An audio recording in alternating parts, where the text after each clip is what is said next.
Madame, Messieurs, bonsoir. L'agriculture constitue une des principales trames de travail du gouvernement gabonais.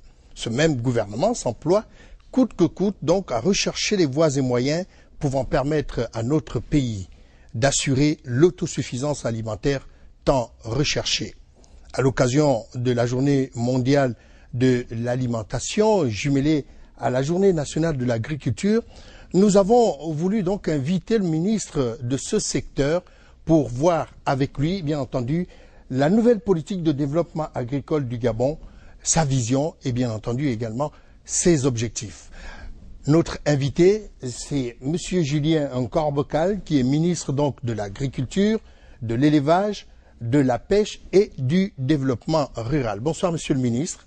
Bonsoir, Monsieur Mathieu Koumba. Bien, Monsieur le ministre, avec tous les invités qui sont là plus présents, mes collègues particulièrement Yves Mitumba et Charles Obamondo, ainsi que Romuald Koumba et enfin Snella Pambo, nous allons essayer de voir ensemble ce que vous, en tant que ministre, vous faites sous la houlette, bien entendu, du Premier ministre, chef du gouvernement, ce que vous faites comme travail pour permettre à notre pays d'assurer l'autosuffisance alimentaire, cette autosuffisance qui vous tient à cœur également, y compris, bien entendu, les plus hautes autorités du pays. Alors, sans plus tarder, Monsieur le ministre, nous allons rentrer dans le thème donc, de la journée mondiale de l'alimentation. Et ce thème, c'est les coopératives agricoles nourrissent le monde.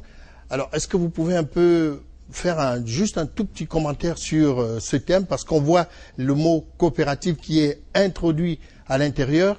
Ça veut dire qu'en fait, il y a peut-être là une innovation recherchée par le gouvernement pour atteindre, bien entendu, l'autosuffisance alimentaire dans notre pays.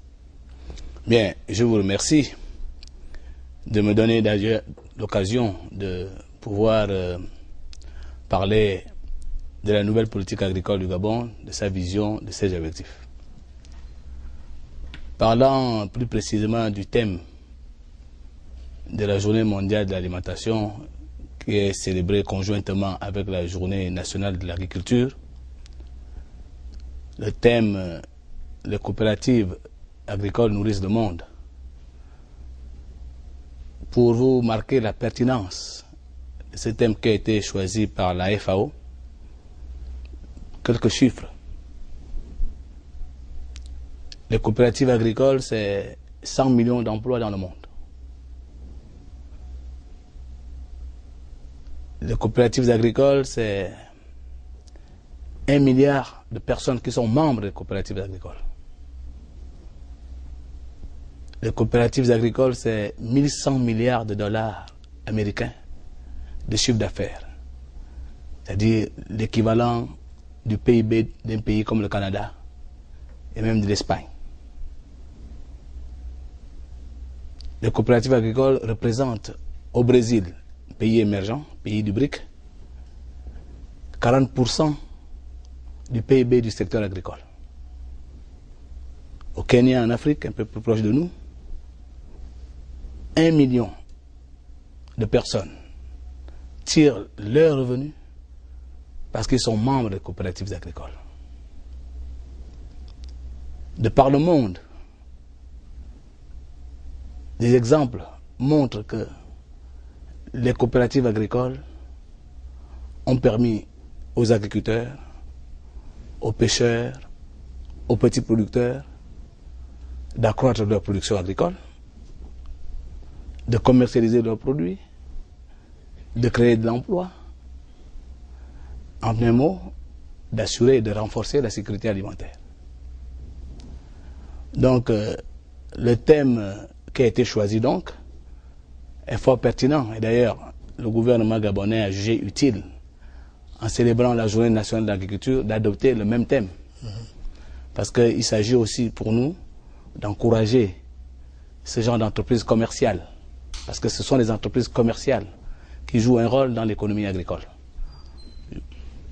Bien, Monsieur le ministre, merci déjà pour ce commentaire que vous venez de faire sur le thème de notre émission et surtout sur le thème de la journée mondiale de l'alimentation et la journée nationale de l'agriculture. Alors sans plus tarder, nous allons rentrer dans le vif du sujet avec Yves Mitumba.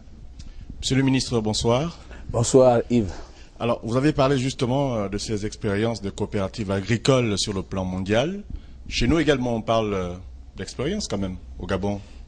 On en a souvent entendu parler, ici et là, de coopératives agricoles. Quel est l'état de lieu que vous faites dans notre pays? Est-ce qu'elles existent, ces coopératives agricoles? Elles existent. Elles sont embryonnaires. Une étude récente conjointe de la FAO et du ministère a recensé près de 300 coopératives agricoles. Mais elles sont embryonnaires. Elles ne sont pas encore bien organisées. Mais avant de vous faire état de la situation des coopératives dans notre pays, il faut comprendre une chose. Une coopérative ne se décrète pas. Une coopérative, c'est la volonté, c'est la rencontre de la volonté de deux personnes, 2 ou 3 ou 4 personnes qui décident de mutualiser leurs moyens, les mettre ensemble, aussi bien dans le secteur agricole que dans d'autres secteurs. C'est regrettable. Ce n'est pas dans la culture des Gabonais de mutualiser leurs moyens. Je prends un exemple. Même dans nos cultures, dans nos villages, vous avez un père de famille qui a 3 femmes. Il ne fera pas une seule plantation. Il fera 3 plantations pour chacune des femmes. Et chaque femme amènera le produit de sa plantation au corps de garde. C'est pour elle. Jamais ils vont décider de le mettre ensemble. C'est ça notre culture. En Afrique de l'Ouest, c'est différent. Chez nous aussi, nous avons une culture de chasse, de pêche et de cueillette. Les gens sont habitués à se lever le matin. Ils vont derrière la maison, ils coupent un régime de bananes. Ils vont à la rivière, ils mettent de la nasse, ils pêchent. Ils ne font pas d'efforts. Mais arrivera un jour où nous serons devant les difficultés et où à ce moment-là, nous serons obligés de nous battre pour nous nourrir. Ce modèle réussit en Afrique de l'Ouest parce qu'ils sont dans des difficultés. Et nous croyons toujours que nous sommes un pays béni de Dieu. Et donc, tout pousse, on ne fait aucun effort. Le Gabon, aujourd'hui, nous intéresse, à travers votre présence, Monsieur le ministre, au-delà donc de l'aspect culturel, en 50 ans concrètement, qu'est-ce qui a bloqué au point qu'on n'ait pas des coopératives agricoles, de pêche ou autres, fortes pour justement assurer l'autosuffisance alimentaire? Vous faites bien de souligner cela. Je crois que notre agriculture a connu 3 périodes. La période d'après les indépendances, elle était florissante. Et effectivement, nous avons eu des exemples de coopératives agricoles qu'on appelait à l'époque des groupements à vocation agricole. Et d'ailleurs, tout le monde s'en souvient encore de la société Onka, également la société de développement rural de Medoune. Et puis, il y a eu le boom pétrolier. Le boom pétrolier est arrivé et on a pensé que nous avions suffisamment un carnet de chèques garnis qu'on pouvait donc acheter tout. Il y a eu aussi les ajustements structurels. Parce qu'il faut souligner les efforts qui ont été faits par les gouvernements précédents dans l'agro-industrie. On avait la SIAEB dans le Haut-Ogoué, on avait la Soindessi, on avait Agro-Gabon, on avait Sogadel. Et puis il y a eu des ajustements structurels, disais-je, qui nous ont dit qu'il faut privatiser. Il faut se désengager. L'État s'est désengagé. Et le désengagement de l'État du secteur agricole s'est traduit par cette situation que nous vivons aujourd'hui. Mais seulement nous ne pouvons pas continuer comme ça parce que nous n'aurons pas toujours un carnet de chèques pour payer les importations alimentaires que nous payons aujourd'hui. 200 milliards d'importations alimentaires. C'est énorme. Est-ce que nous pourrons le supporter? C'est la question qu'on se pose. Moi, j'ai dit non. Donc, il faut changer de stratégie.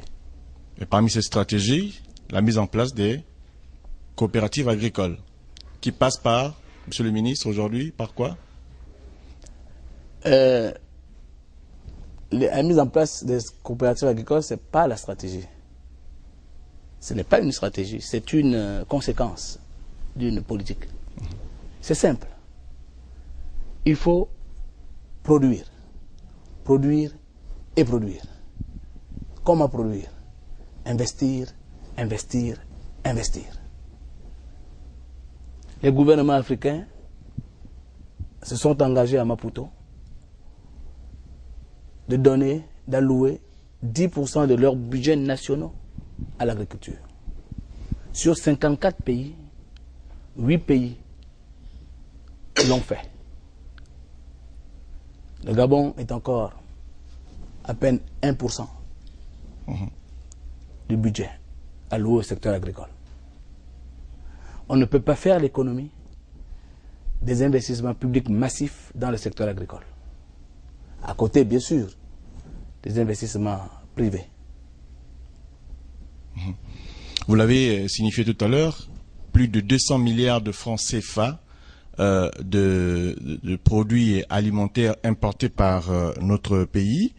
Mais puisque le thème de cette journée, Monsieur le ministre, parle de coopératives agricoles qui nourrissent le monde, au Gabon, l'impact de ces coopératives sur le plan justement nutritionnel, on peut le chiffrer? Le Gabon, c'est 1,5 million d'habitants. 1,5 million d'habitants. Monsieur le ministre, c'est une population facile à nourrir quand même. Je le crois aussi. Je pense que le Gabon est facile à nourrir. Vous savez, il y a un paradoxe dans notre pays. Tout le monde s'accorde à dire que nous sommes un pays aux potentialités agricoles extraordinaires. Ce qui est vrai. C'est vrai. Tout le monde s'accorde à dire que nous avons 1 million de terres agricoles disponibles, 1 million d'hectares de terres. Ce qui est vrai aussi. Ce qui est vrai aussi. Mais ces terres ne sont pas aménagées. Parce que si on veut faire de l'agriculture moderne, est-ce que vous pensez que les populations rurales vont continuer à faire de l'agriculture traditionnelle? Est-ce que c'est avec l'agriculture traditionnelle qu'on peut nourrir le 1 500 000 Gabonais? Donc il faut une agriculture mécanisée, moderne, compétitive, rentable, et des agriculteurs bien formés, formés aux méthodes modernes d'agriculture. C'est ça l'objectif de la nouvelle politique aujourd'hui. Nous sommes en train d'amorcer. Nous avons pris un certain nombre de textes sur les coopératives. Je vous l'ai dit, ça ne se décrète pas, les coopératives. On ne peut pas décréter une coopérative, non. C'est d'abord la volonté des Gabonais. Il faut que les Gabonais comprennent que l'agriculture est une activité économique. Il faut qu'ils comprennent que l'agriculture aussi est un ascenseur social. Comme l'école, comme les autres métiers. Tous les grands pays du monde qui sont développés à base de l'agriculture, à partir de l'agriculture. Mais dans nos pays africains, et singulièrement au Gabon, on a considéré l'agriculture comme un filet de sécurité pour ceux qui n'ont pas réussi à l'école. Mais non. L'agriculture, c'est un ascenseur social. Mais quand nous pourrons démontrer qu'il y a 10 coopératives agricoles qui génèrent un chiffre d'affaires de 500 millions, 1 milliard dans le secteur agricole, quand nous pourrons le faire, peut-être d'autres Gabonais vont suivre. Et les coopératives, ce n'est pas seulement dans la production. Les coopératives, c'est également dans la transformation, dans la commercialisation. Donc, l'agriculteur qui produit ne peut pas faire le même métier de transformation. Il ne peut pas faire le métier de commercialisation. Donc, les gens doivent s'organiser. Les coopératives commerciales, les coopératives de transformation et les coopératives de production. Nous encourageons les gens à aller dans ce sens. Alors, Monsieur le ministre, ces gens, c'est qui? Avec qui faire justement ces coopératives quand on sait que dans nos pays, généralement en Afrique, l'image de la réussite se décrit par le fait de se retrouver derrière un bureau. Et je vais ajouter, Monsieur le ministre, si vous permettez, vous venez de dénoncer presque un comportement qui est actuel dans notre pays. Il s'agit de cette méprise que l'on fait sur certains secteurs. Souvent on entend en village, ou plutôt c'est pas rare d'entendre dans la ville, dans les foyers, dans les familles, je veux dire, quelqu'un qui dit à son enfant, alors si tu ne fais pas l'école, tu vas aller planter les choux. Donc à ce niveau, effectivement, ça rejoint ce que disait M. Mitumba. Comment faire? Mais c'est ça l'objectif recherché par la nouvelle politique agricole. C'est de rompre totalement avec cette conception des choses. Cette conception de l'agriculture et de l'agriculteur. Et là, je voulais préciser que quand je parle de l'agriculture, c'est générique. J'englobe dans mon expression la pêche, l'élevage, le développement. Même là encore, tout à l'heure, quand on abordera la question du développement rural, j'expliquerai un peu, parce que j'ai aussi ma vision là-dessus. Donc quand je parle d'agriculture, c'est la pêche, l'élevage et l'agriculture traditionnelle. De toute façon, il y a une partie consacrée à tout ça. Alors, vous savez, il faut que les Gabonais comprennent que le travail de la terre est noble. Quand vous allez dans la Bretagne en France, il y a 50 ans, la Bretagne, il y avait encore les maisons en terre battue. Mais avec de l'agriculture, quand vous allez aujourd'hui en Bretagne, ce sont des agriculteurs, c'est la force même économique de la France. Je crois que nous pouvons le faire. Mais seulement, il faut que les Gabonais comprennent une chose. Nous avons créé il y a quelques années la Banque nationale de crédit rural. L'État gabonais a créé la Banque nationale de crédit rural. Qu'est-ce qui s'est passé? Ce n'est pas la banque qui était mauvaise. C'est nous qui étions mauvais. Nous sommes allés prendre des crédits là-bas pour acheter les voitures et non pour faire des champs. Nous sommes allés prendre des crédits là-bas pour construire des maisons et non pour faire l'agriculture ou la pêche ou l'élevage. Et la banque est morte.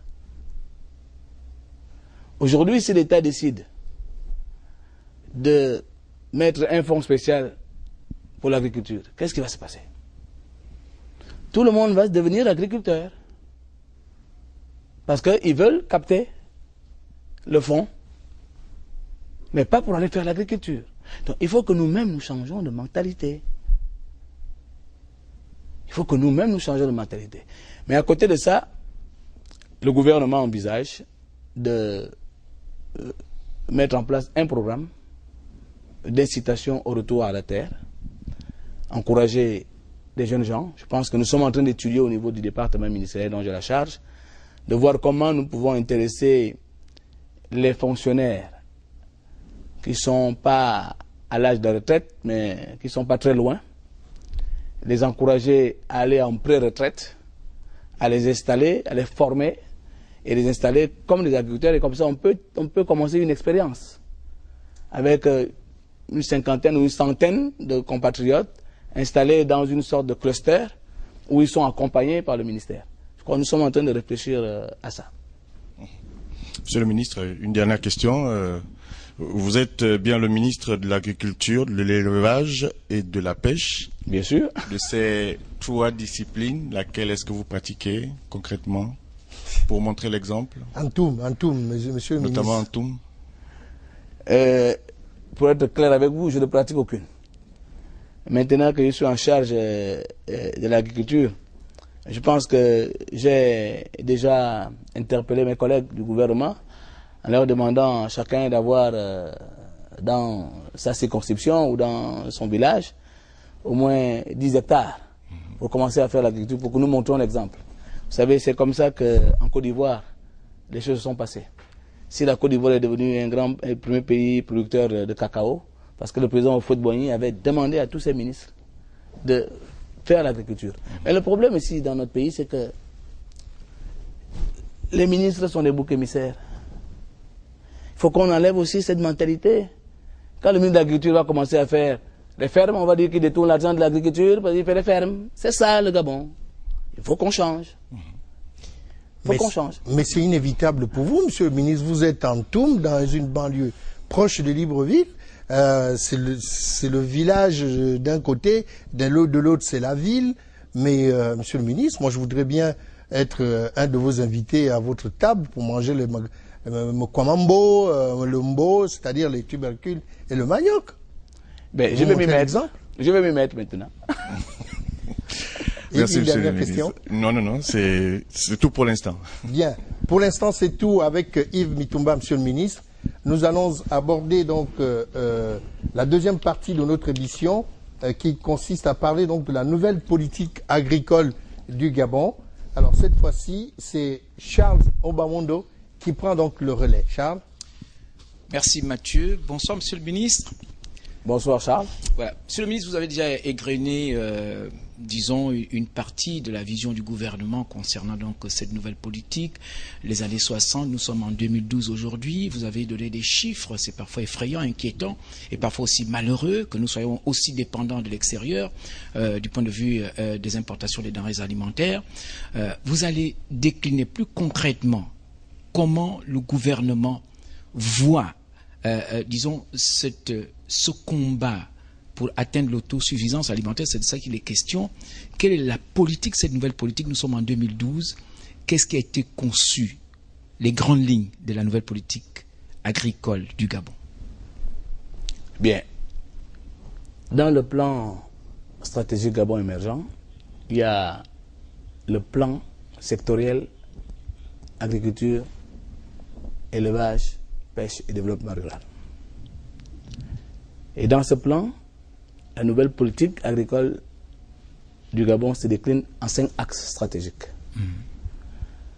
Le premier axe stratégique, et vous le comprendrez aisément, c'est le cadre institutionnel, législatif et réglementaire. Il faut l'adapter. Vous l'avez si bien rappelé, nous sommes en 2012, nous ne sommes plus en 1960. Donc il faut l'adapter. Et l'agriculture est un secteur qui évolue beaucoup. Donc il faut donc revoir à tout moment le cadre législatif, le cadre institutionnel et le cadre réglementaire. Ça, c'est le premier axe stratégique. Le deuxième axe stratégique, c'est la formation. Aussi bien la formation des élites, c'est-à-dire des encadreurs, donc les fonctionnaires du département ministériel et même tous les Gabonais, et la formation des agriculteurs. Et c'est là où nous rejoignons notre projet avec le ministère de l'Éducation nationale, le pôle de compétences agricoles d'OIM, avec la restructuration de l'École nationale de développement rural et l'Institut national de sciences agronomiques de Massoukou, et probablement aussi la création des lycées professionnels agricoles dans les chefs-lieux de province du pays.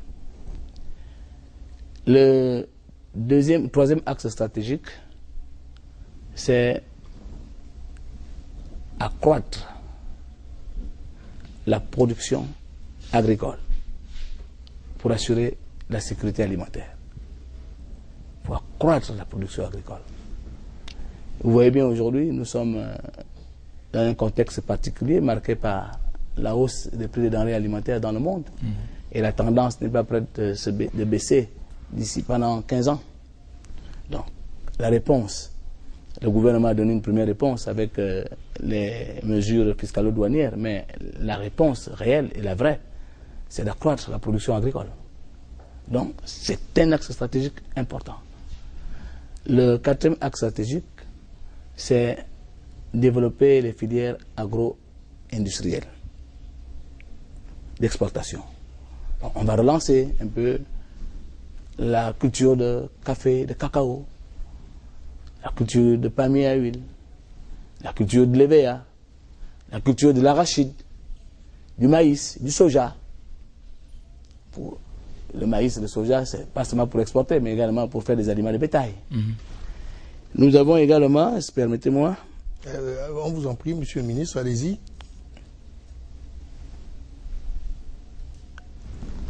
Un des volets importants du cinquième axe, c'est l'aménagement des terres agricoles et les infrastructures associées. Je vous disais tout à l'heure que nous disposons de près d'1 million d'hectares de terres agricoles disponibles, mais non aménagées.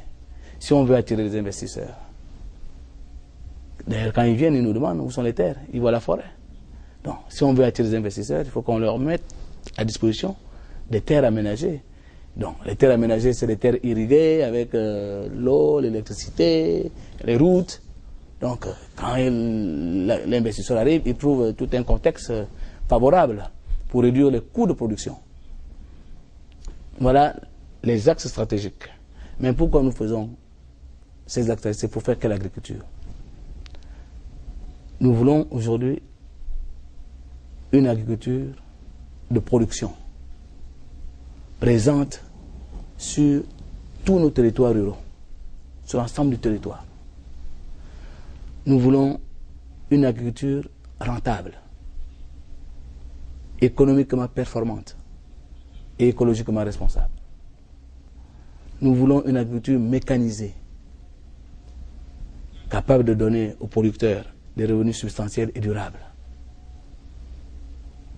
Nous voulons une économie maîtrisée par les producteurs, avec l'ensemble de la chaîne des valeurs, donc une agriculture de transformation. Donc, l'objectif visé par cette politique est un objectif général qui est la sécurité et la souveraineté alimentaire. Pourquoi je dis ça? Je veux insister. Une petite anecdote. Le FIDA, c'est le Fonds des Nations Unies pour le développement agricole, a un conseil de gouverneurs. Le gouverneur qui représente les États-Unis d'Amérique à ce conseil, ce n'est pas le ministre de l'Agriculture, c'est le ministre de la Défense. Et vous savez pourquoi? Parce que c'est une question stratégique. Israël, le gouvernement siège à Jérusalem, sauf 2 départements ministériels, la défense et l'agriculture, qui sont à Tel Aviv. Pourquoi? Parce que c'est stratégique. Donc, pour le gouvernement et pour le président Ali Bongo Ondimba, la question de l'agriculture est une question stratégique. C'est pour ça qu'il place le développement de l'agriculture au cœur de son action politique pour les 10 prochaines années. Nous avons également un objectif politique. Nous avons un objectif politique.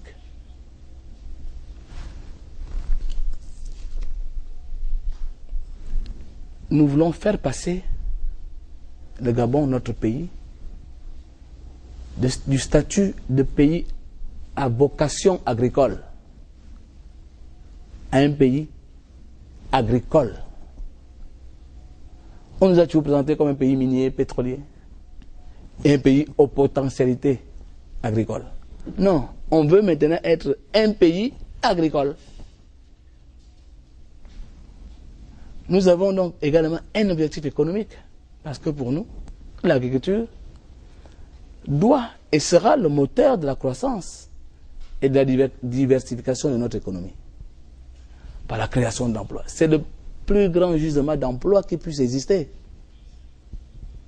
le secteur agricole.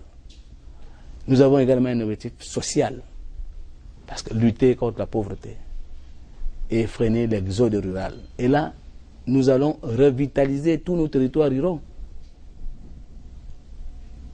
C'est ça la nouvelle vision de la politique agricole du Gabon.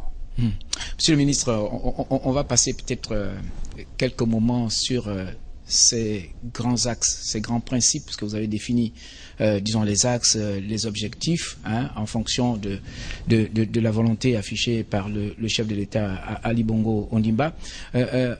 Par rapport donc à ce qui se fait, on va commencer peut-être par les textes. Vous avez dit, apparemment quelques textes existent déjà et le Gabon a la réputation toujours d'avoir de bons textes. On parle, est-ce que vous pouvez nous parler peut-être un peu du code, le code agricole? Est-ce que c'est un bon texte, un mauvais texte? Est-ce que le texte existe? Est-ce que c'est applicable? Non, vous savez, un texte n'est jamais parfait. Tout texte est perfectible. Mais nous avons eu la chance d'avoir cette loi portant code agricole, qui, à notre avis, est une très bonne loi, qui peut permettre, en l'état actuel, d'amorcer un véritable développement agricole avec, par les mesures de soutien que ce code prévoit. Nous sommes en train de mettre en œuvre tous les textes d'application, parce que c'est un code, c'est une loi. Il faut maintenant mettre les textes d'application, les décrets, les arrêtés, mes services s'y attellent, et je pense que d'ici la fin de l'année, nous commencerons à exécuter certains de ces textes. Bien, on va faire donc peut-être l'économie des autres axes, mais en s'attaquant à un sujet fondamental, vous avez parlé de l'accroissement de la production. Concrètement, comment cela va se faire quand on sait que dans la plupart des pays, vous avez parlé de la mécanisation de l'agriculture, vous allez le dire, dans d'autres pays, l'agriculture est fortement subventionnée. Concrètement, dans la stratégie globale, qu'est-ce qui est prévu pour qu'on arrive à augmenter cette production? Bien, je crois que la bonne question qu'il faut se poser, c'est de dire, est-ce que, avec notre agriculture traditionnelle actuelle, nous pouvons nourrir les Gabonais? Donc, nous sommes devant un dilemme. Où nous promouvons l'agriculture intensive, et les écologistes s'en prendront en nous, où nous développons une agriculture familiale avec un fort accent écologique, c'est-à-dire utiliser moins de pesticides.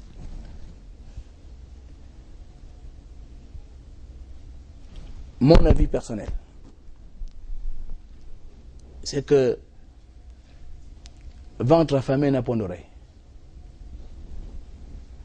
La Chine, l'Inde, le Brésil, quand ils ont décidé de régler le problème de l'autosuffisance alimentaire, ils se sont lancés tous dans l'agriculture intensive. Tous. Ils sont devenus aujourd'hui exportateurs. Donc, nous ne pouvons pas faire l'économie d'une agriculture intensive. Mais nous avons là aussi, à côté de ça, une possibilité de développer des filières d'agriculture biologique, d'exportation. Parce qu'on a cette chance de ne pas connaître les situations des pays occidentaux. Donc, on peut donc tirer des leçons des exemples passés. Donc, nous, notre stratégie, c'est de faire coexister l'agriculture intensive avec une agriculture familiale, moderne. Et là, c'est là où le rôle des coopératives se fera sentir.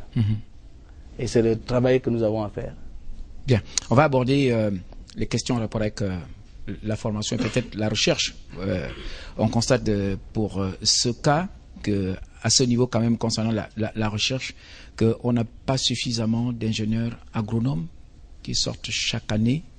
En matière de formation, les structures ne sont pas suffisantes. À ce niveau-là, du point de vue stratégique et au niveau du plan de développement agricole du pays, qu'est-ce qui est envisagé? Vous savez, je vais vous faire la surprise. Vous savez, les effectifs du département de l'agriculture sont de 1300 agents. 1300 agents anciens ou nouveaux aujourd'hui? 1300 fonctionnaires au ministère de l'Agriculture. Oui, et nous, ce qu'on veut savoir, Monsieur le ministre, vous nous permettez ce n'est pas des agriculteurs, c'est des fonctionnaires au ministère. Voilà, c'est des fonctionnaires au ministère, mais on cherche à savoir les ingénieurs agricoles. Combien vous en sortez chaque année? À peu près, et les rapports, par exemple, avec les centres de recherche ici, par exemple, avec l'IGRAF peut-être? Et dans les résultats du dernier recensement des fonctionnaires, nous avons au ministère de l'Agriculture, peut-être qu'il y en a d'autres ailleurs, au ministère de l'Agriculture, une soixantaine d'ingénieurs agronomes. Nous avons un peu plus que ça, je ne connais pas le chiffre exact, d'ingénieurs des techniques agricoles, des zootechniciens, des docteurs vétérinaires, des ingénieurs des techniques d'élevage. Nous avons une panoplie de techniciens d'agriculture, nous avons une panoplie de fonctionnaires compétents et bien formés. Les uns ont été formés à l'école d'enseignement et développement rural d'Oyem, d'autres sortent de l'INSAB de Massoukou et d'autres des écoles extérieures. Nous avons de la compétence. Donc, en ce qui concerne la recherche, nous travaillons en collaboration avec les instituts de recherche du Sénarest. Donc, et d'ailleurs, nous, au niveau du ministère de l'Agriculture, nous venons de créer un office de recherche qu'on appelle l'ORIAM. On a centralisé tous nos centres de recherche dans cet office. Mais nous sommes en train de faire des efforts. Nous avons le SIAM, Antoum, qui fait beaucoup de choses. Peut-être qu'on n'en parle pas assez. Il y a l'Institut de recherche agronomique, l'IRAF.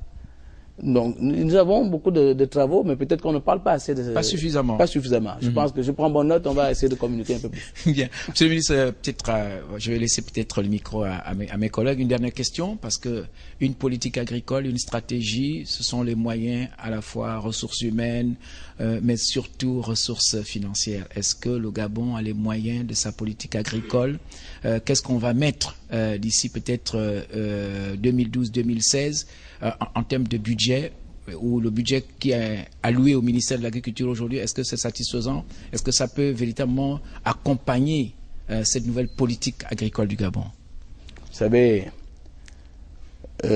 tout pays se donne les moyens de sa politique. Nous avons inscrit le secteur agricole comme une priorité de l'action gouvernementale. Je pense que le budget qui nous a été alloué cette année répond à ces objectifs. Et avec ce que nous avons eu, nous pouvons déjà commencer quelque chose. Voilà. Mais nous disons aussi que il faut attirer un peu plus des investisseurs dans le secteur agricole. Parce que c'est une activité économique qui rapporte de l'argent. Il faut attirer des investisseurs, mais l'État doit jouer le pionnier. Monsieur le ministre, mais l'agriculture coûte cher quand même. Dans d'autres pays, on voit quand même ça engloutit des sommes énormes. Je vous l'ai dit, entre famille n'a pas d'oreille. Si vous ne cultivez pas, si vous ne plantez pas, ben, vous savez, la révolution de la faim est plus grave que la révolution politique.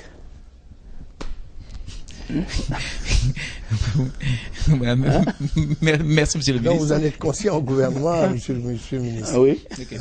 Merci, monsieur le ministre. Alors, on va avancer dans le débat, monsieur le ministre. Il y a également des projets spécifiques, mais tout de suite, allons d'abord voir ce qui est prévu en matière de pêche et d'aquaculture, le paradoxe entre le potentiel halieutique national et les résultats en matière de pêche. Tout de suite, c'est avec Romuald Koumba. Merci Mathieu, bonsoir Monsieur le Ministre. Bonsoir Romuald. Nous allons rester dans cette logique de la nouvelle politique agricole du ministère, mais je voudrais d'abord faire remarquer que beaucoup de Gabonais mangent difficilement du poisson du fait de la rareté de cette ressource liée à la faible production nationale en la matière, mais également du fait de l'importation. Vous allez me corriger, 80% des ressources halieutiques sur le marché sont importées.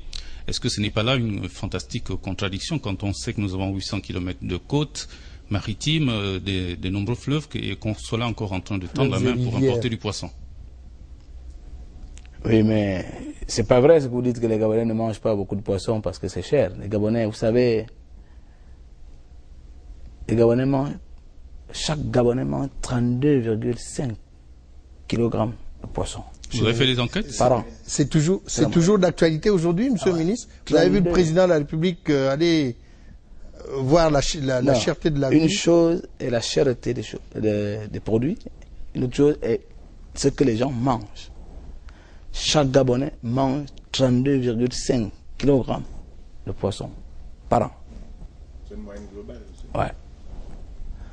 Donc, les Gabonais aiment le poisson parce que c'est riche en protéines et c'est bon pour la santé. Vous-même, vous aimez le poisson? Je ne mange que ça. Mais le paradoxe que nous avons, c'est que nous avons 800 km de côte mais il nous manque des infrastructures. Quel type? Des infrastructures, les ports de pêche. Et le gouvernement s'attelle à réaliser un port de pêche à Port-Gentil et notre à Mayumba. Nous avons également des difficultés parce que au niveau de la pêche artisanale, voyez, vous connaissez comme le village de pêcheurs gabonais? Vous en connaissez quelque part? Village de pêcheurs gabonais, vous en connaissez? Oui, on en connaît. Bon, si on peut... Village de pêcheurs gabonais. Oui, il y en a déjà au Pont Nomba. Mais je dis bien village de pêcheurs gabonais. Et il y en a à Mayumba.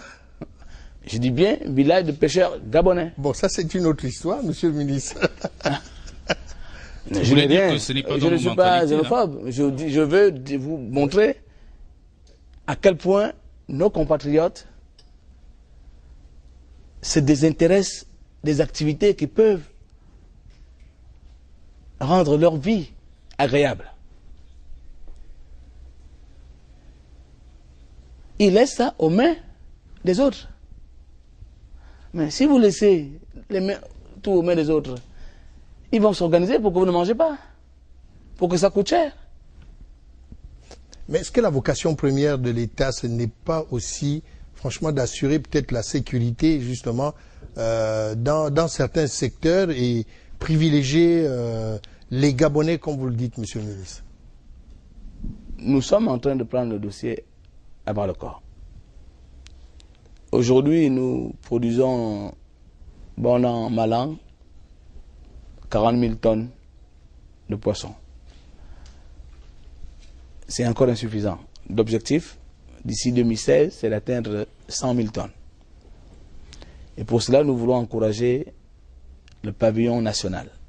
Donc, encourager les Gabonais à se lancer dans les activités de pêche. Vous avez mis en place des politiques d'incitation? Oui.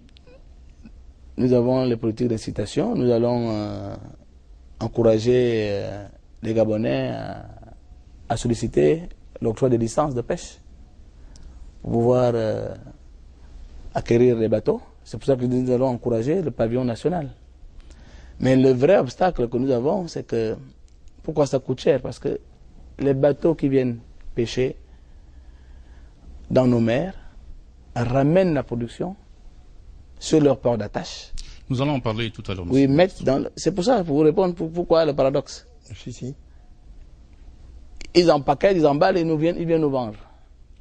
Or, nous devons avoir, et ils nous donnent comme argument, écoutez, on ne peut pas débarquer le poisson chez vous parce qu'il n'y a pas d'infrastructure. À propos d'infrastructure, monsieur le ministre, il y a la CIFRIGAB qui avait été mise en place par l'État pour pallier cette situation un peu atypique. Aujourd'hui, la CIFRIGAB bat de l'aile. Qu'est-ce que le ministère a essayé de faire pour redonner à cette structure ses lettres de noblesse? La CIFRIGAB souffre justement de l'absence d'infrastructure. C'est une belle usine, moderne, opérationnelle. Mais elle n'est pas approvisionnée en produits parce que les bateaux ne peuvent pas accoster.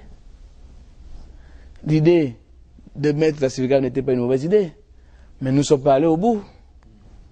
Il fallait aménager un port d'accostage. Et c'est ce qu'il faut faire. Monsieur le ministre, je voudrais relever un exemple que tous les Gabonais vivent, particulièrement ceux qui sont à Libreville. Vous avez le port Molle. Juste à côté du port Molle, il y a Jeanne Ebori. Et en face de Jeanne Ebori, tous les dimanches, enfin je veux dire tous les jours d'ailleurs, quand vous y allez, il y a des pêcheurs gabonais qui viennent avec le produit de leur pêche depuis le large et qui le revendent là. Est-ce que là aussi, c'est pas une niche quand même de travail pour vous, de réflexion, non? Mais à ces compatriotes qui viennent juste au port au débarcadère de Jeanne Ebori, nous les invitons à se rendre au Capal. Le gouvernement, avec la coopération japonaise, a construit le centre d'appui à la pêche artisanale de Libreville. Il est pour eux. C'est là-bas où ils doivent. Il y a toutes les installations sont là-bas, les chambres froides, tout est là-bas. Ils doivent s'organiser en coopérative. On a du mal là-bas à mettre des gens en coopérative. Nous avons du mal. Parce que chacun, sa production, il va vendre là-bas, il va vendre là-bas, il va vendre là-bas. On leur dit, mais amenez ça ici. Monsieur le ministre, est-ce que c'est le même rôle que joue le centre de pêche de Lambaréné? Oui, mais dans une dimension moindre. Dans une dimension moindre. Le centre de pêche, en fait, il est prévu de créer des centres de pêche artisanaux dans les chefs-lieux à vocation maritime. Il y a Kokobich, il y a Mayumba. Mayumba, maintenant, on va développer ça en grand port. Il y a d'autres, et Lambaréné, par exemple, voilà. Donc, mais c'est un moindre dimension. Alors, au regard justement de toutes ces convenus, quelle est la stratégie mise en place, le plan d'action mis en place par votre ministère? Vous avez parlé tout à l'heure de la nouvelle politique agricole. On parle de PSPA, de promotion de la pêche artisanale, de développement de l'aquaculture. Il y en a qui estiment que tout ça, ce sont des mots et qui ne voient rien sur le terrain. Vous savez, la vocation de l'État, encore moins du gouvernement, ce n'est pas de produire. Nous créons les conditions. Mais s'il n'y a personne, c'est ça le problème. Le programme PSPA, il suit son cours. Il est là pour donner l'exemple. Pour expliciter, qu'est-ce que c'est? Le PSPA? Ben, c'est un programme que nous finançons, que nous avons mis en place avec le soutien de la BAD. C'est de promouvoir l'aquaculture et la pêche artisanale. Et ce programme consiste en fait en la réalisation d'un certain nombre d'infrastructures, d'un certain nombre de centres de pêche et de fermes piscicoles. Et il se déroule convenablement. Je pense que il arrive à son terme en 2013 et à ce moment on fera le bilan de ce programme. Est-ce que vous avez plusieurs partenaires extérieurs pour vous apporter l'appui technique et également dans le cadre de la formation? Nous avons comme partenaire technique le Japon, principal partenaire technique dans le domaine de la pêche, et puis l'Union européenne qui nous soutiennent. Alors, dans l'actualité, nous avons vu la COREP, la Commission régionale de pêche, qui a tenu ses assises il y a quelques heures à Libreville. Qu'est-ce qu'on en tire de ces assises? Je vais vous surprendre. Allez-y, monsieur le ministre. Quand je suis arrivé au ministère de l'Agriculture, quand j'ai réuni mes collaborateurs pour la première fois, je leur ai dit, je suis fatigué des études. Je suis un homme pragmatique. Depuis qu'on fait des études, on fait des études, on fait des études. Donc, les réunions, je suis fatigué. Moi, je veux des solutions concrètes. Ben, ce sont des institutions qui existent, bon, on les accompagne, c'est tout. Vous n'avez pas bien répondu à la question de M. Koumba. Elle a compris. Bien, ok, on continue. Bien, monsieur le ministre, cette rencontre mettait l'accent sur la capture, les tonnages, alors qu'il s'avère qu'il y a certains chalutiers particulièrement asiatiques, vous l'avez souligné tout à l'heure, qui viennent faire la pêche sur nos côtes, qui utilisent des petites mailles et qui font pratiquement du balayage au risque de faire de nos côtes des mers mortes. Est-ce que vous avez des structures de contrôle pour pallier cette situation? Mais justement, dans le cadre de la COREP et dans le cadre des... J'étais tout récemment aux îles Fidji. Nous avons, dans le cadre des ACP, mis en place un mécanisme de lutte contre la pêche la pêche illicite et non réglementée. Donc, avec le soutien de l'Union européenne, nous sommes en train de mettre des mécanismes pour lutter contre les phénomènes que vous dénoncez. Bien, ma dernière question, monsieur le ministre, c'est l'autre phénomène, sont les opérateurs économiques qui ne respectent pas le repos biologique, c'est-à-dire la clôture de la pêche au Gabon. Et la preuve, c'est que quand vous allez à Montbouette, vous avez des femmes qui vendent des sardines du menu fretin pratiquement dans les cuvettes des commerçantes. Qu'est-ce qui est fait à ce niveau-là pour justement faire respecter la loi? Pas grand-chose. Pas grand-chose parce que nos compatriotes sont, j'allais dire, ils veulent une chose et son contraire. Quand nous mettons sur le terrain les services de contrôle de notre département ministériel, on crie à l'eau, il y a trop de contrôle et les trucs coûtent trop cher. C'est ça. Mais vous devez faire votre devoir, monsieur le ministre. Mais après qu'ils montent au créneau pour dire voilà, c'est des racketteurs, ce sont les fonctionnaires qui rackettent de la pêche, de l'agriculture, c'est ça. Il suffit de leur expliquer, d'entreprendre des campagnes de sensibilisation et d'explication. Monsieur le ministre, peut-être que ça passerait mieux. Non, il faut que vous nous aidiez. C'est ce que nous faisons aujourd'hui, monsieur le ministre. La presse, pour expliquer le bien fondé des contrôles que font les administrations. Or, on a l'impression qu'on jette en pâture les administrations parce que vous dites que ce sont des racketteurs, de ceci, cela. Non, ce n'est pas vous, l'opinion. Mais je crois qu'il faut expliquer. Parce que demain matin, quand monsieur le directeur général de la pêche va mettre ses équipes sur le terrain, vous allez trouver 2 tondus, 3 pelés qui vont appeler la télévision. Cran, on va filmer, voilà, on ne peut plus produire de poisson parce que. Et ils vont passer à la télévision. Mais vous n'appellerez pas le directeur général de pêche pour qu'il vienne dire pourquoi il a fait ça. Mais, monsieur le ministre, je crois que toute initiative doit être sous-tendue par un certain nombre de garde-fous qui se mettent autour. Si par exemple le directeur général de la pêche aujourd'hui estime créer une brigade de cette nature, je crois que cette brigade, il aura les mécanismes nécessaires pour pouvoir la différencier des racketteurs, je pense. Oui, vous savez, bon, vous avez raison. J'enregistre votre préoccupation, on va la traiter. Monsieur le ministre, finalement, au regard de tous ces petits blocages, est-ce que vous êtes sûr de réussir votre challenge du développement de la pêche, du développement durable de la pêche au Gabon? Heureusement que vous parlez par euphémisme en disant des petits blocages qui n'en sont pas de petits, hein? Évidemment. Vous savez, je mettrai toute ma volonté pour faire ce que je pourrais faire. En tout cas, je ne ménagerai aucun effort pour la réussite de la politique du président Ali Bongo Ondimba dans le secteur de la pêche. Oh, merci, monsieur le ministre. Monsieur le ministre, moi je reste un peu sur ma faim, vous me permettrez de vous le dire comme ça. Finalement, je constate que vous avez un gros fardeau que vous portez sur votre dos et les Gabonais vous regardent. Et quand je dis vous, parce que vous êtes chargé, bien entendu, d'aménager ou plutôt d'apporter quelque chose de nouveau, un souffle nouveau à cette politique de l'émergence en matière de pêche imprimée par les plus hautes autorités de l'État. Alors, moi, je voudrais savoir, monsieur le ministre, est-ce que le président de la République vous soutient dans cette démarche? Mais je ne serai pas là. Il m'aurait déjà démis de mes fonctions.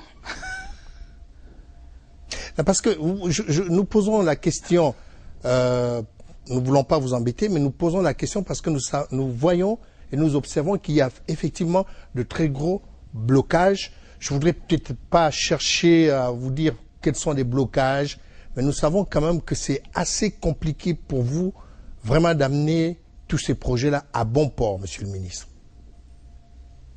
Notre rôle, c'est de créer le cadre. Et dans le secteur de la pêche, comme dans le secteur de l'élevage, comme dans le secteur de l'agriculture, nous allons créer le cadre qui permet d'abord aux investisseurs de venir, que ce soit investisseurs étrangers, mais qui permet aussi aux compatriotes de s'intéresser à ces activités. Ça, c'est notre rôle. C'est-à-dire, aujourd'hui, il faut comprendre que les ministres ne sont plus là pour exécuter. Les ministres sont là pour donner le cap, donner les grandes orientations et contrôler. Nous avons les directions générales, les agences. Moi, j'ai 2 agences sous mon autorité, l'agence gabonaise de sécurité alimentaire et l'agence nationale de développement rural, l'ONADER, qu'on appelle encore ONADER, mais en fait c'est devenu la NADER. Et bientôt l'agence de commercialisation, de collecte et de commercialisation des produits agricoles. Donc, elles ont toute l'attitude de mettre en œuvre les orientations politiques définie par le gouvernement dans son ensemble et que le ministre est tenu de mettre en œuvre et de suivre et d'exécuter. Voilà. Monsieur le ministre, donc vous êtes satisfait? Pardon? Vous êtes satisfait un peu? Je ne vous dirai pas que je suis totalement satisfait, monsieur le ministre. Alors continuez, vous avez donc le droit de continuer. Voilà, et je vous poserai beaucoup de questions à ce sujet pour éclairer de plus en plus les lanternes du public. Et nous savons très bien que le gouvernement a une démarche assez caractérielle là-dessus. Monsieur le ministre, quelles sont les relations aujourd'hui ou la coopération entre l'Union européenne et le Gabon en matière de pêche? Comment se porte-t-elle, sachant bien sûr qu'il y a un pan important justement de nos projets. Il s'agit donc de la pêche et de la conservation du thon dans notre pays. Qu'en est-il exactement? Mais nous sommes, avec l'Union européenne, nous sommes liés par un accord de coopération en matière de pêche. L'accord est arrivé à son terme il y a un peu plus de, je crois, 6 mois. Il n'a pas été renouvelé parce que nous sommes en pleine discussion, parce que nous sommes en train de revoir les termes de cette coopération pour l'adapter à la nouvelle vision du gouvernement gabonais en matière de développement de la pêche. Donc très prochainement, la direction générale de la pêche et une délégation du ministère des Affaires étrangères vont se rapprocher de l'Union européenne pour relancer les négociations. Donc, mais ça met quand même beaucoup de temps, monsieur le ministre. Qu'est-ce qui bloque exactement? Les conditions du premier accord ne peuvent pas être renouvelées en l'état. Donc, nous sommes en train de négocier de nouvelles conditions. Voilà. Merci, monsieur le ministre. On va poursuivre. Cette fois-ci, allons-y dans le monde rural. On va essayer de voir les projets et les stratégies, voire plutôt les politiques du gouvernement en la matière pour, bien entendu, ressoulever cette dynamique du monde rural en matière d'agriculture. On va voir tout cela avec Snella Pambo. Monsieur le ministre, bonsoir. Bonsoir, monsieur Pambo. Monsieur le ministre, vous aviez mis en relief depuis le début de l'émission un certain nombre de chiffres, notamment en ce qui concerne le nombre d'habitants de la population gabonaise, 1 500 000. On dit que plus de 3/4 de cette population vit en zone urbaine, notamment à Libreville, la capitale politique du pays.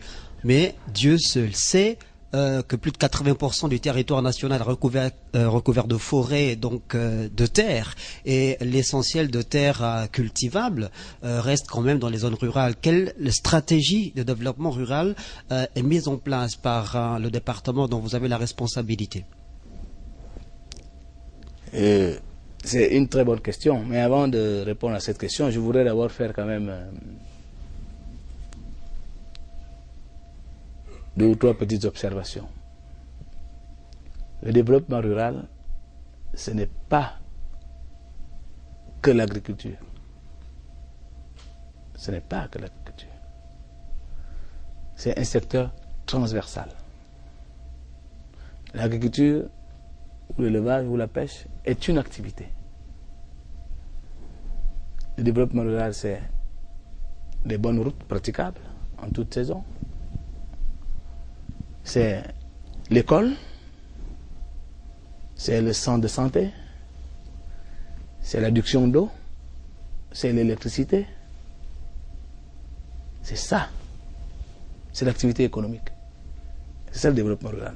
C'est-à-dire fixer les populations dans leur milieu naturel.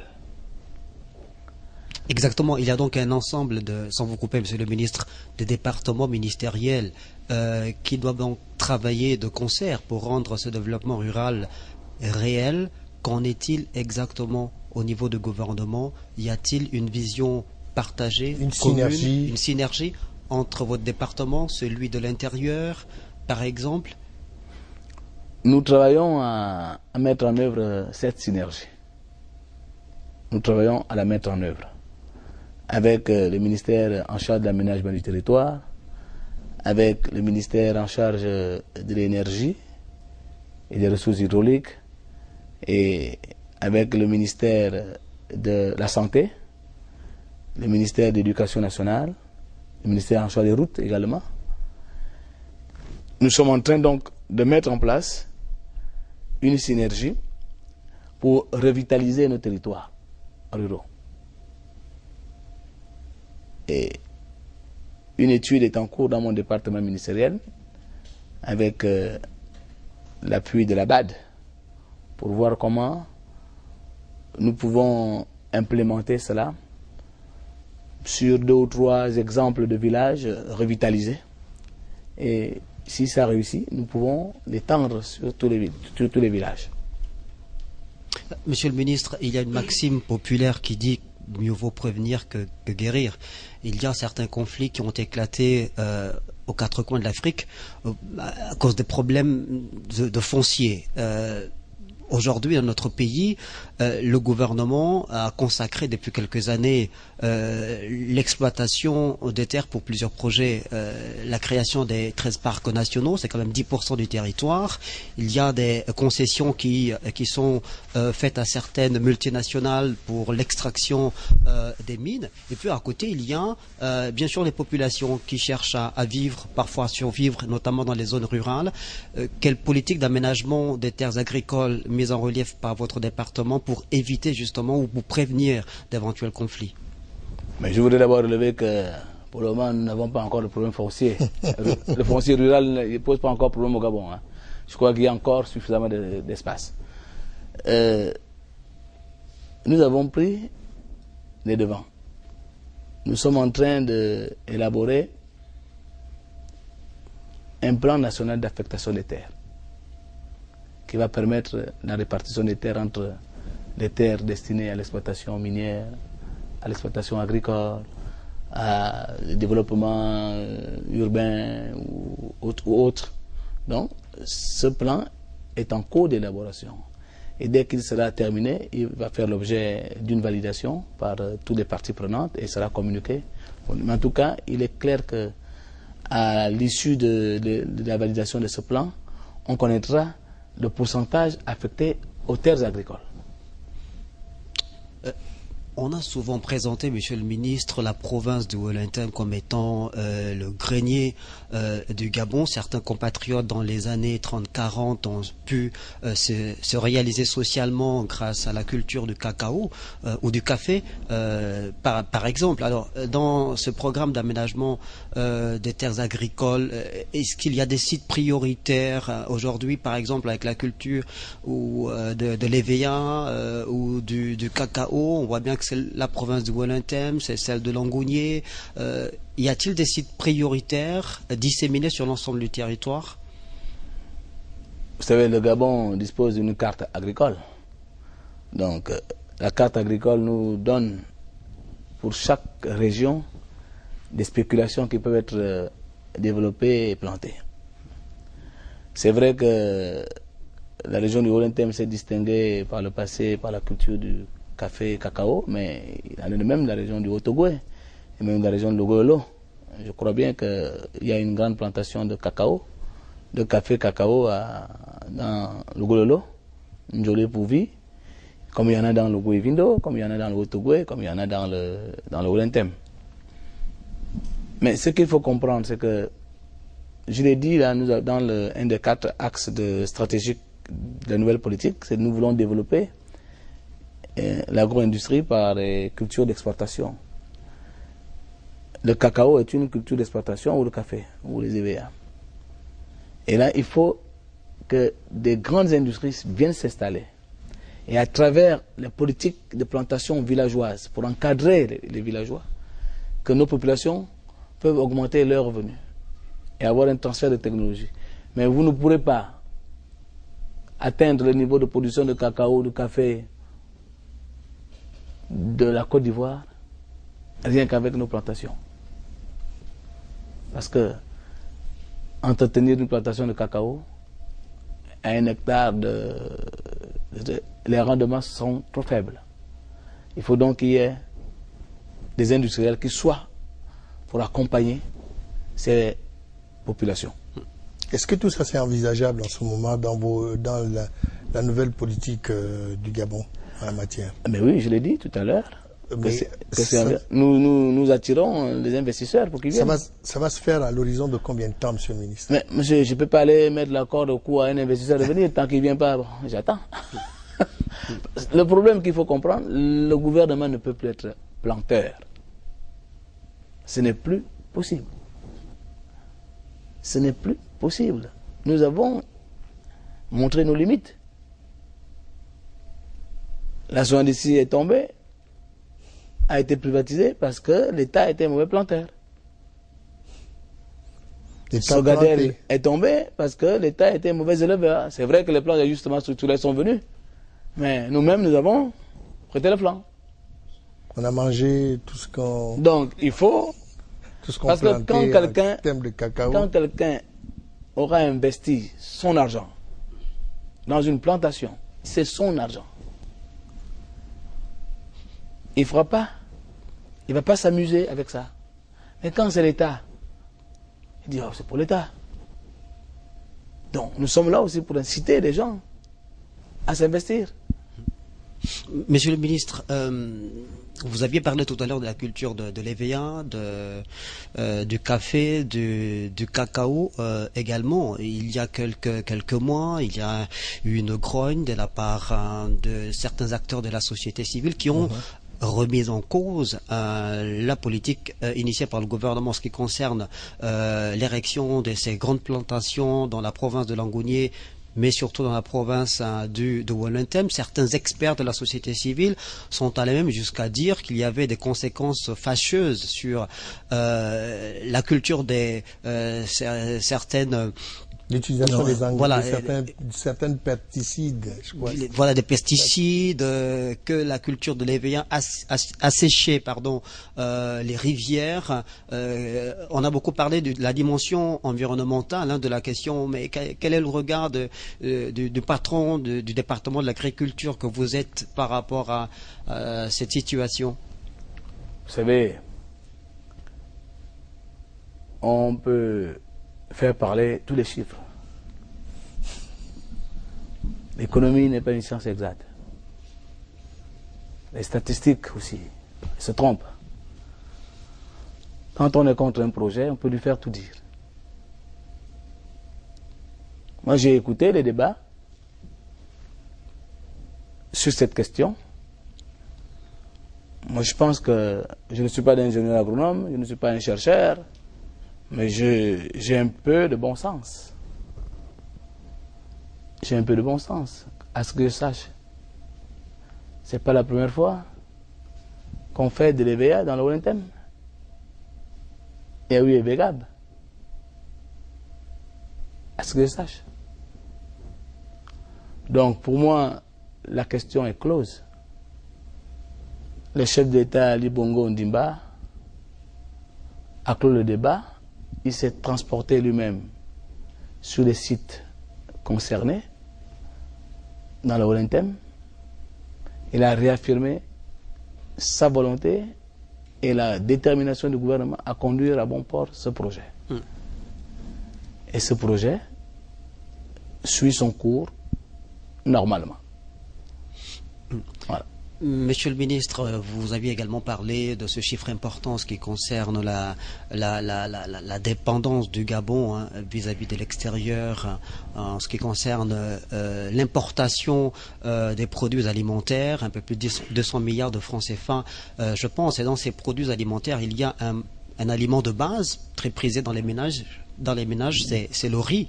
Le Gabon s'est essayé dans la culture du riz dans les années 70, notamment dans la province de la Nyanga. En Niali, le projet est mort de sa belle mort. Il y a en ce moment une expérience qui est tentée avec le riz Nerika.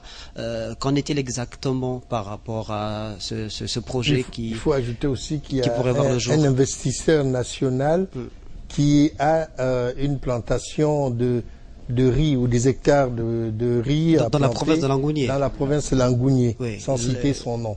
On peut le citer. C'est un bel exemple d'ailleurs, l'ancien vice-président de la République, Diop Dinding. Moi je crois que vous touchez là un véritable problème. Aujourd'hui, nous ne produisons pas de riz à l'exclusion de l'exemple que vous venez de citer, de M. Divungi dans l'Angounier, et de quelques expérimentations. Mais dans la nouvelle politique agricole que j'ai déclinée tout à l'heure, notre objectif d'ici à 2016, c'est de produire localement 30 000 tonnes de riz. Nous sommes en train de conduire une étude avec l'appui de la BAD sur la culture du riz au Gabon. L'étude, nous sommes attachés au service d'un cabinet, le cabinet SIRA, et je pense que d'ici à quelques mois, nous aurons l'étude avec l'identification des sites que nous allons aménager, parce que nous allons faire à la fois du riz, de la culture irriguée, et le même modèle que M. Divungi. Mais il faut bien comprendre quand même que la culture de riz n'est pas facile. N'est pas facile. Nos compatriotes ne sont pas encore très habitués à ça. Mais l'Office national de développement rural, l'ONADER, qui est en charge de ce dossier, mène une action de vulgarisation auprès des populations pour les inciter à se lancer dans cette culture. Monsieur le ministre, vous aviez parlé tout à l'heure de l'importance de la synergie qui doit être mise en évidence pour que le développement des zones rurales soit effectif. Vous comptez également sur certaines de vos structures spécialisées comme l'ONADER. Alors, depuis le mois de février 2011, je crois que cet office a subi un toilettage de ses textes. Quelle différence aujourd'hui entre l'ancienne ONADER et cette nouvelle structure après le toilettage de ses statuts, la refonte de la réglementation même qui donne le corpus à cette structure? Oui, certainement, l'ONADER a changé de forme dans les textes, mais pour le moment, on n'a pas encore finalisé le processus de restructuration, parce qu'il faut mettre en place un certain nombre d'instruments qui ne sont pas encore mis en place. Il faut donner à l'équipe dirigeante les moyens, et surtout aussi bien les moyens humains que les moyens matériels et financiers. Donc, il faudrait que nous soyons conséquents avec nous-mêmes. Monsieur le ministre, vous aviez parlé tout à l'heure de cette sorte de méfiance ou de défiance finalement qu'il y a entre le Gabonais et la terre. Le feu président Omar Bongo était le chantre du retour à la terre. Vous venez également de vous arrimer sur cette pensée du feu président de la République Omar Bongo Ondima donc, mais est-ce que l'État, est-ce que le gouvernement ne peut pas mettre des mesures incitatives pour accompagner les populations vers ce retour à la terre? Vous savez, je l'ai dit tout à l'heure, le code agricole prévoit un certain nombre de mesures incitatives. Nous avons la prime à l'installation, nous avons des exonérations de droits de douane, de TVA sur l'importation des produits agricoles. Nous donnons le statut d'entreprise agricole à tous les opérateurs. Mais le problème, c'est que les Gabonais, ils veulent faire l'agriculture comme une activité de week-end. Ce n'est pas possible. Nous ne donnerons pas le statut d'entreprise à quelqu'un qui travaille le matin au bureau et puis le soir il va faire. Non. Nous voulons faire des agriculteurs qui sont là pour ça. Ils se réveillent le matin, les bottes aux pieds, le chapeau à la tête, ils travaillent toute la journée, le soir ils rentrent. Et à la fin du mois, il a un poste téléviseur chez lui, il vit bien, il peut même s'acheter un 4x4. C'est ça que nous voulons faire. Donc vous ne me donnerez jamais quitus, moi, si je vais faire l'agriculture, malgré le fait que je travaille le matin au bureau, alors que j'ai un ingénieur agronome ou deux que j'emploie dans ma ferme, plutôt dans ma plantation, j'emploie 2 personnes ou 3 ou 5, ça dépend de l'ampleur de la plantation. Monsieur Matikouma, si vous créez une entreprise, c'est une autre chose. Mais aujourd'hui, nous avons des individus qui viennent nous voir. Seuls, ils viennent nous voir, ils disent, je fais l'agriculture, j'ai une plantation là-bas. Si vous avez une entreprise, souhaitez développement agricole, vous l'appellerez comme vous voulez. Vous êtes patron, vous investissez dedans, vous payez un ingénieur agronome, il n'y a pas de problème. on vous aide à vous installer. Il faut avoir le statut d'entreprise, c'est ça. Même entreprise individuelle. La loi a changé, il y a des entreprises individuelles, même entreprises individuelles. Mais ce que nous ne voulons pas, c'est quelqu'un qui se lève un matin et dit, bon, moi, l'État, moi je vois des gens qui viennent nous voir au ministère. Quelqu'un qui fait sa ferme piscicole lui-même, il vient le matin et dit, oh voilà, il faut me faire la paix. Pour quelle raison? Hein? Expliquez-moi ça. Bien. Alors, Stella, c'est fini? J'en ai terminé, oui. Bien, mais je suis sûr que vous allez revenir tout à l'heure parce qu'on n'a pas encore fini. Il nous reste juste un pan. Il s'agit bien entendu de l'élevage, Monsieur le ministre. Nous constatons là également que le Gabonais ne mange pas les produits issus des fermes de notre pays fondamentalement. On a une grande ferme, si je peux l'appeler comme ça, comment ça s'appelle encore, ce qui est à Sodiko là-bas, c'est quoi, la SMAG? Alors qu'il y a des petits producteurs qui sont à Libandeng, un peu partout, sur la route également, mais qui voudraient effectivement, là aussi, que le gouvernement mette en place certainement ce cadre, je veux dire législatif, qui leur permet effectivement, comme vous le disiez tout à l'heure, d'être de bons éleveurs, et de très grands éleveurs, avec vraiment si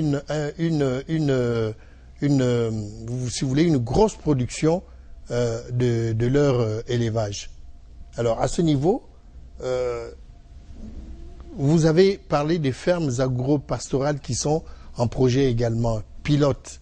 Est-ce que vous tenez compte de tout le monde ou bien vous allez juste vous-même mettre en place ce qui vous revient de droit en tant que tel? Je crois que vous touchez là un problème très important aussi, c'est-à-dire le problème des éleveurs, c'est le problème de l'alimentation du bétail, de la volaille. C'est le coût des aliments de bétail et de la volaille. Effectivement, nous observons qu'il y a beaucoup de petits éleveurs de poulets, de porcs au Gabon, mais ils sont tous très vite confrontés au coût. D'ailleurs, c'est le même problème qu'on a avec les pisciculteurs, avec le poisson, parce qu'ils ont des problèmes d'aliments. Ce que nous disons avec ces éleveurs,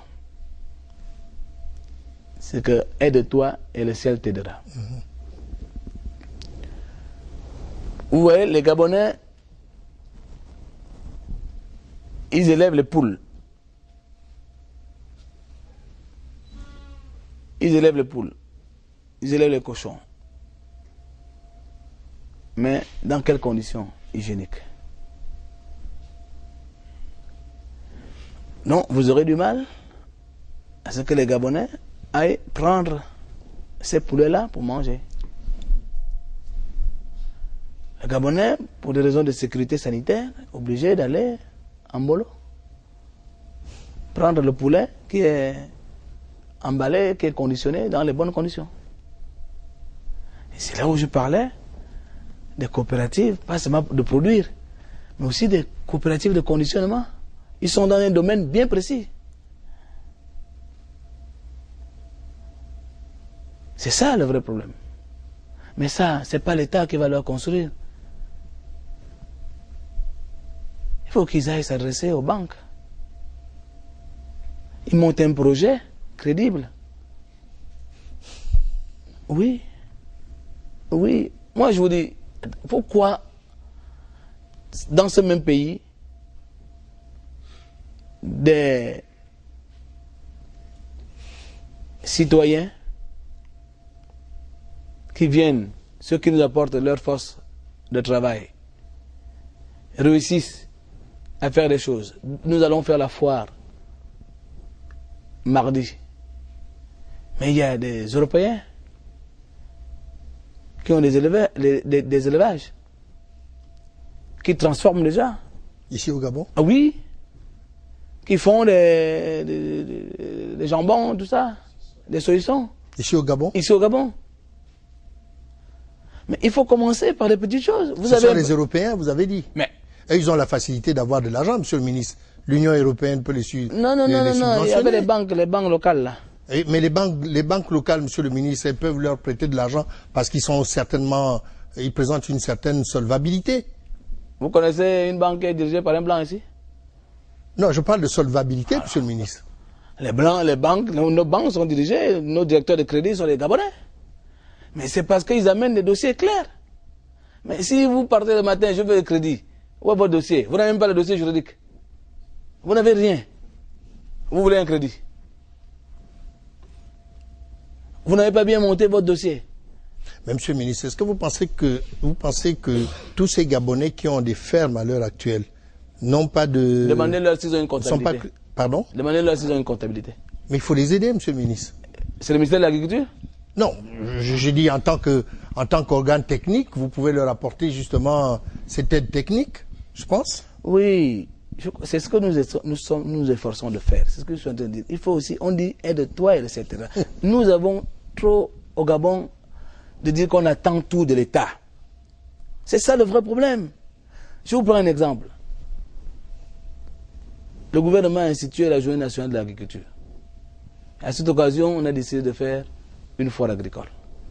Pour que les éleveurs, les agriculteurs viennent exposer, ils demandent que l'État, que le ministère paye pour venir faire la promotion de leurs propres produits. Ça, c'est le Gabonais. C'est ça. Mais comme tout devient payant. Alors Yves, monsieur le ministre, il y a une question de Yves dernière Mitumba. question en ce qui me concerne. Vous avez soulevé un pan très important donc de cette émission, c'est la sécurité alimentaire. Monsieur le ministre, quels sont les outils dont vous disposez aujourd'hui pour rassurer tout ce qui vous regarde en ce moment qu'au Gabon, on mange bien, qu'on peut se fier à ce que l'on trouve sur le marché sans pour autant avoir d'arrière-pensée. Vous avez aujourd'hui un outil de contrôle, monsieur le ministre, fiable? Oui, nous avons sur le plan juridique un outil de contrôle fiable. Nous avons l'Agence gabonaise de sécurité alimentaire. Nous sommes même en train de modifier le décret portant création de cette agence parce qu'il y avait un volet qu'on avait oublié, c'est d'ajouter l'Agence gabonaise de sécurité sanitaire des aliments aussi. Pas seulement la sécurité alimentaire qui est une autre notion, mais également la sécurité sanitaire des aliments. Je pense que nous sommes en train de finaliser le processus de mise en place de cette structure. Et quand elle sera opérationnelle, puisqu'elle sera en relation avec les structures similaires des pays développés, quand elle sera opérationnelle, nous aurons une structure efficace et performante.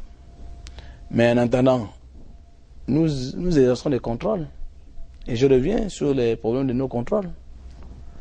La direction générale de l'élevage, la direction générale de l'agriculture, la direction générale des pêches ont des brigades de contrôle, justement, pour s'assurer de la qualité des produits qui sont mis sur le marché. Nous faisons ce travail en synergie avec la direction générale de la concurrence et de la consommation du ministère du Commerce. Mais, vous voyez, quand... bon, il y a quelques brebis galeuses, hein, c'est sûr, dans mes services, nous ferons le nettoyage. Mais on peut pas, à cause de ces brebis galeuses, on ne peut pas dire que les contrôles ne sont pas nécessaires. Ces contrôles sont nécessaires. Et nous sommes en train de réfléchir sur la possibilité de confier tous ces contrôles à une seule structure, notamment à l'Agence gabonaise de sécurité alimentaire. Comme ça, il n'y aura plus de... Hein? Vous avez compris. On comprend bien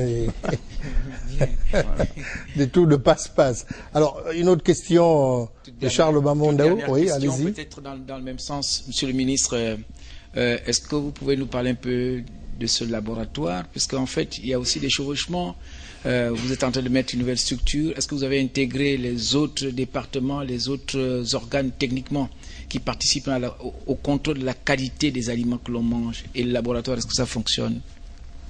Bon, nous n'avons pas encore de laboratoire. Le seul laboratoire de contrôle des aliments, c'est celui qui est à la Direction générale de la concurrence. Mais avec la mise en place effective de l'Agence gabonaise de sécurité alimentaire, elle disposera d'un laboratoire d'analyse. Mais nous avons aussi au niveau du département ministériel, nous avons mis en place l'Office national des laboratoires. Tous les laboratoires du ministère de l'Agriculture vont être centralisés par un office. Mais il n'y a pas un trop-plein de laboratoires. C'est même rassurant qu'il y ait beaucoup de laboratoires. Parce que un laboratoire peut se tromper et on peut confirmer ou infirmer les résultats dans un autre laboratoire. Donc, voilà. Monsieur le ministre, avant donc de clore cette émission, parlons un peu du centre de conditionnement et de labellisation. Je ne suis pas très sûr que vous avez parlé de ça au début de l'émission. Sinon, si vous en avez parlé, peut-être revenir sur les aspects fondamentaux justement de ce centre. Non, vous faites bien de rappeler, on n'en a pas parlé. En fait, nous sommes en train de mettre en place un centre de conditionnement et de labellisation. En réalité, c'est pour accompagner les producteurs vers la première transformation de leurs produits. Et la labellisation. Aujourd'hui, vous allez à la Ramboué, où les femmes plantent beaucoup de bananes. Cette banane, quand elle est transportée dans les camions. D'abord, elle est coupée à 3 ou 4 jours avant qu'elle mûrisse. Avec ce centre mené à couper la banane un peu plus tôt, à la conditionner pour la mettre dans les emballages plastiques bien faits et tout. Au lieu de vendre ça en régime, par exemple, je vous parle simplement. Au lieu de vendre ça en régime, ils vont vendre ça en doigt, mais emballé. Et puis, on pourra mettre une étiquette dessus, sous la certification de l'Agence gabonaise de sécurité alimentaire, banane de la Ramboué. C'est comme le petit maraîcher qui produit la tomate. Au lieu de venir avec les tomates dans la brouette, il mettra ça dans les caisses bien libérées et puis on mettra maraîchage de telle zone. Voilà pour une meilleure traçabilité. Une meilleure traçabilité. Voilà. Bien. Monsieur le ministre, nous arrivons presque au terme de notre programme. Alors, on a également le programme national d'investissement agricole avec la FAO. Quels sont, je voudrais dire un peu, quelle est la dynamique qu'il y a entre la coopération entre du Gabon et entre la coopération du Gabon et bien entendu la FAO? Est-ce qu'on est vraiment pris en compte par cet organisme international? Je crois que la FAO est le conseil du gouvernement en matière de politique agricole. Et il y a, je crois, il y a 4 mois, nous avons reçu au Gabon ici le nouveau directeur général de la FAO qui est venu remercier le président de la République pour le soutien que le Gabon lui avait apporté à l'occasion de son élection à la tête de cette institution. Les relations entre la FAO et le Gabon sont très excellentes. La preuve, nous abritons à Libreville le bureau sous-régional de l'Afrique centrale. C'est Libreville qui a été choisi pour abriter ce bureau-là. Donc c'est dire que nous occupons une place de choix au niveau de la FAO. Et même que la FAO vient de mettre à notre disposition des places pour que des jeunes Gabonais postulent pour aller travailler à la FAO, soit au bureau régional ici, soit au siège de Rome. Alors, on va terminer, Monsieur le ministre. Pour le programme national des investissements agricoles, c'est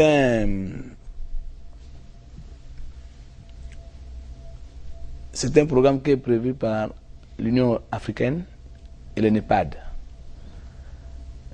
Après la célébration de la journée mondiale de l'alimentation et de la journée nationale de l'agriculture, nous allons lancer l'atelier, nous allons programmer l'atelier de lancement du PPDA, qui est un programme de développement agricole en Afrique, et nous sommes un des seuls pays qui n'a pas encore lancé son PPDA.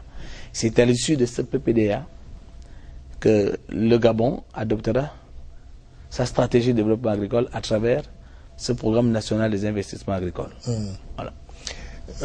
Pour terminer, Monsieur le ministre, la politique agricole commune de la sous-région, comment vous inscrivez-vous là-dedans? Comment le Gabon s'inscrit là-dedans? Est-ce qu'il y a une politique agricole commune qui existe? Il y a un embryon, elle est en tâtonnement. Elle n'est pas encore définie comme l'Union européenne. Voilà. Bien. Monsieur le ministre, on va vous accorder 2 minutes pour faire votre conclusion, même si vous n'avez pas chiffré ce que va coûter, du moins, pardon? Ce que va coûter la nouvelle politique, voilà, à court, moyen et long terme. Non, mais je ne pouvais pas chiffrer, parce que c'est le programme national des investissements agricoles que nous allons lancer, l'atelier que nous allons lancer dans les prochaines semaines, qui, après l'étude qui sera faite, qui nous déterminera ce que ça va coûter.